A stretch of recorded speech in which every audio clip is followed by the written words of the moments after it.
My name is Paula and I'm an intern. I love a lot of things about UNM, but I think my favorite things are the people I get to work with, and especially like my co-residents and my attendings, and how everybody seems to be like a very true advocate for their patients. And hello everybody, my name is Maria and I am one of the new OBGYN interns of 2020. Did go to undergrad and medical school here.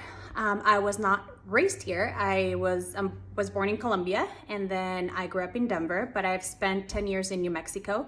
And what I have to say is that year after year, the more time that I spend here, the more that I fall in love with this place. I think that it speaks a lot to the type of program that we have. The fact that every year we have at least 2 people that want to stay here and continue their journey at UNM. Hi, I'm Casey. I'm one of the second years. I'm a triple alumni UNM. I love UNM. I love New Mexico. Residents are super passionate about taking care of underserved people, which was really important to me. I think this is a really cool place to train and also just to live. I was a biologist before I came here, and so I have a lot of perspective of living a few other places, and I still think New Mexico is really cool. I'm walking home from work, which is one of my favorite walks. It's about 10 minutes away, and behind me is this really rad house. I love how accessible everything is here. I also love the Sandia Mountains. I look at them after I round every morning and I'm taken aback by their beauty all the time. I really like Nambe Lake in Santa Fe, and I really like, oh my gosh, the Sandia Crest. You go up to the top of the mountain and watch the most beautiful sunsets ever in your life. Thank you. Future residents, New Mexico is super beautiful, and if you have any free time, you can definitely go backpacking up in Taos. My name's Meg. I finished at University of New Mexico in 2019 to work in Sierra Leone and Malawi for about 6 months after that. And now I work at the Native Hospital in Alaska. And I miss New Mexico a lot. There's a lot to do. The hiking is endless. I remember when we ended the GYN oncology rotation, I took my second year Sujata and we went on a hot air balloon ride. It was an awesome way to celebrate our achievement and kind of our good experience on that rotation. My name is Autumn. I'm a second year resident. I'm from Seattle, Washington. One of the things I was looking for on the interview tool was an affordable city. I have a kid, I have a partner. I wanted to be able to support our household and our residents' income, and I'm easily able to do that here. The reason I applied here is because they have a large access to a huge rural population. There's a ton of indigenous patients that we see and treat, mostly from rural New Mexico. I came to UNM because of the people that I worked with here, the ability to take care of some vulnerable patient populations, and to be involved with the best and worst states of women's lives. The people here have made it a really great experience for me. Hi, my name is Charlotte. I'm a PGY5. I'm a minimally invasive gynecology fellow at University of Indiana. I just finished residency at University of New Mexico in June of 2020. I decided on New Mexico for a couple reasons. Number one, it just felt right. When I interviewed with residents who seemed happy, which was unique and fun, and they seemed like they really still had time to do the things they loved, and that was wonderful. I thought it was really cool that we had a female chair, since a lot of chairs are still men. Hi, my name is Eve Espy. I'm the chair of the OBGYN department. Thank you so much for applying to our program. Well, I love our residents. We have the best residents ever. Hey everybody, welcome to L&D. Just know if you match here, you got a Bible and stones. I love that I just got off of a night shift on labor and delivery and had so much fun. Deliver a baby. No. Change a diaper. Yeah. And feeling so supported and learning so much.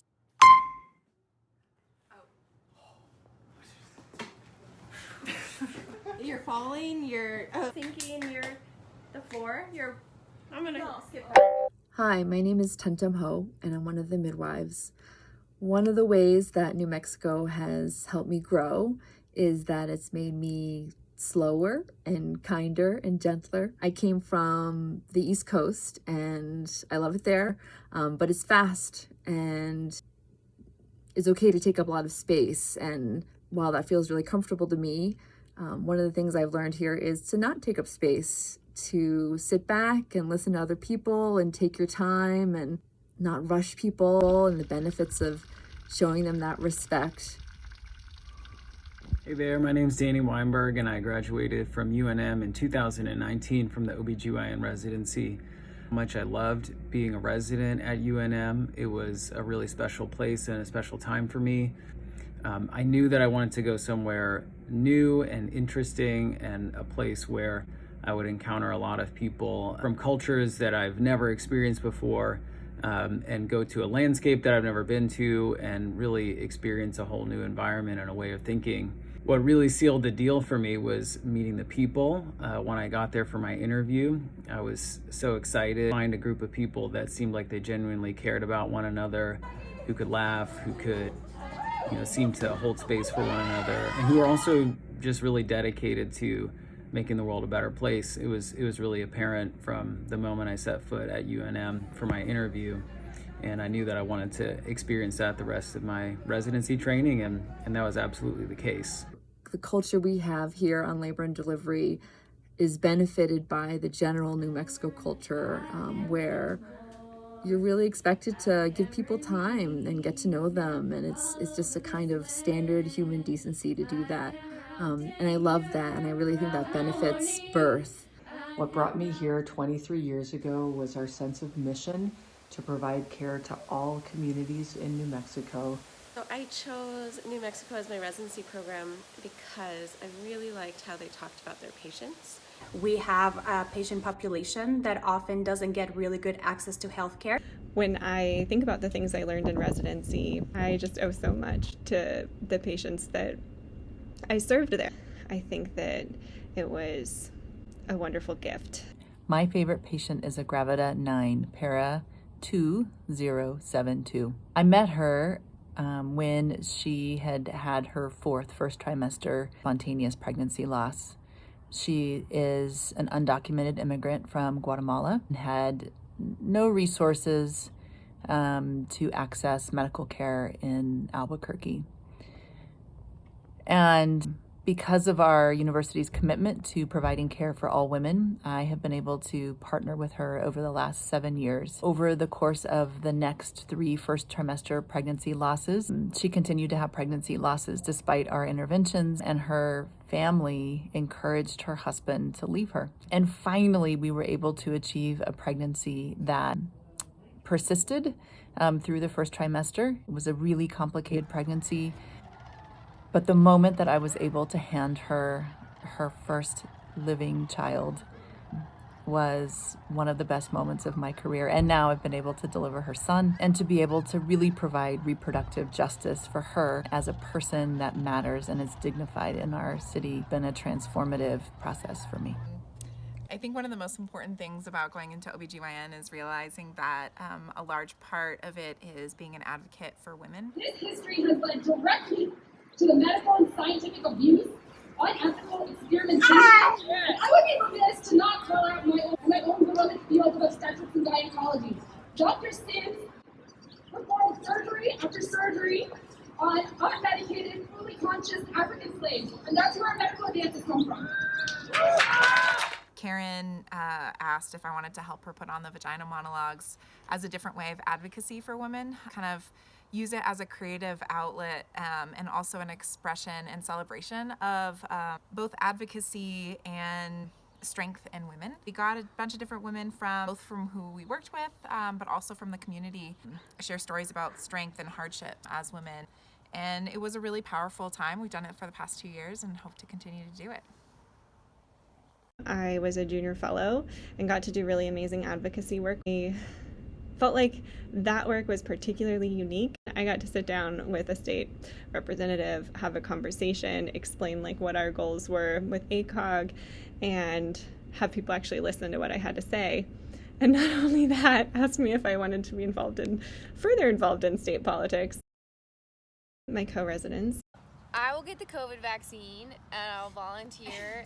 were amazing. Tell me about your t-shirt. And this is Dolly Parton. Patron saint. Patron saint of what? They still are amazing. You? I'm in touch with all of them and miss them every day. Of all the ladies. The feeling of being a resident and there just being 6 people per class and knowing every single co-resident so well is unique, and I certainly miss it as a fellow. I also got to be one of the administrative chiefs and can attest to the fact that they really are responsive to resident feedback and really wanted to support a positive learning environment for residents. It's such a pleasure and a privilege to watch residents come in scared and wide-eyed and excited, and then to leave here as competent, well-trained, independent, smart, thoughtful, dedicated practitioners. I think the thing I'm most proud of is that we've managed to do that in an environment where everybody still works very hard and yet still really cares about and supports each other. Feeling like I'm able to ask questions and ask for help when I need to, but also have that autonomy has been one of the biggest things this year. The things that I was looking for in a residency training program are still the things that I think we've managed to cultivate here. And that's an environment where you will take care of sick, complex patients and ready for independent practice. And yet you get to do that in a way where you're not being totally broken. I am so grateful to have amazing co-residents. Every single experience that I've had with every person has been nothing but positive, and everybody's always so willing to help. And at the end of the day, that's what matters. How we feel in our work environment will translate into our patient care. I feel that the teaching we have from our chief residents is exceptional. We have some really strong teachers, and they encourage us to be able to teach each other and to teach the medical students that are here as well. So it's a really positive training environment, both to enable us to be productive learners and to enable us to be productive teachers. Residency is tough, and you work a lot, spend a lot of time with your co-residents, but I think that built a lot of really great relationships with everybody, and even outside of work we love hanging out with each other. During COVID times when we were trying to figure out something fun to do, we all went to Walmart and got ridiculous floaty devices like a llama corn, which is a llama and a unicorn, together, and we tied it all together. We floated down the Rio Grande with an extra little floaty just for drinks, and it was a really great time, and it's just, I think, a great illustration of kind of the bonds that we create together as co-residents. Mentor in medical school, she was a resident there, and she told me, choose the people that you're going to do your residency with based on who you want to hang out with at 2 in the morning. And so I asked everybody at interview dinners throughout the country what they do for fun. And I remember at the dinner in New Mexico, someone said, well, we put tents in our backpacks and we ride our bikes out into the middle of the desert as far as we can go, and then we camp. And I thought, yep, these are my people. I love working with the OB residents. It's a great team. We're not perfect, but we're constantly working on it, and I really appreciate that, to have other people in that journey with me. The bond that you have with your co-residents is wonderful and gets you through the toughest of times. I found out my 4th year that my mom had cancer, and my co-residents came together without me asking, and figured out a way to essentially cover my call so that I could spend every weekend that I had available visiting my mom. And I literally can't think of a bigger gift that anyone could have given me, and totally broke down crying with gratitude, because time is just so precious in residency, and the fact that they were all willing to give up their time to me was really amazing and made the difference at a time when I just, really needed help. Everybody has an understanding of who we are as people. We know each other's families and friends. We know what our interests are, and everybody supports and cultivates that.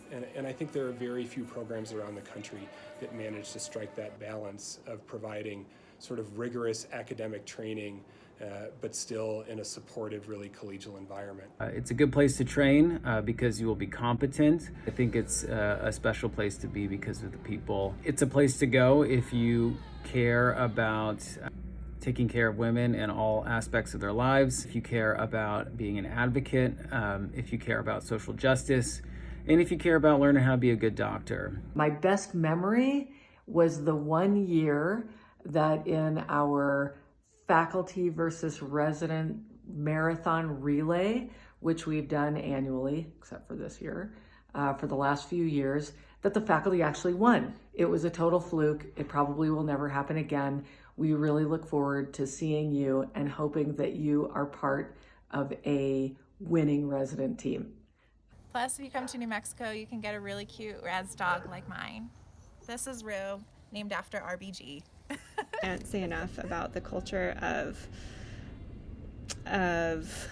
collegiality I think UNM residents have, and that's really unique and makes them wonderful. And I'm proud to be a graduate from UNM, and I hope you'll consider our program.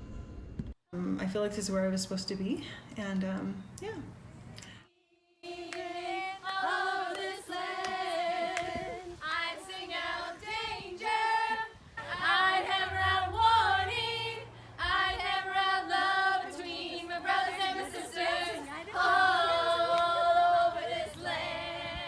Stood on this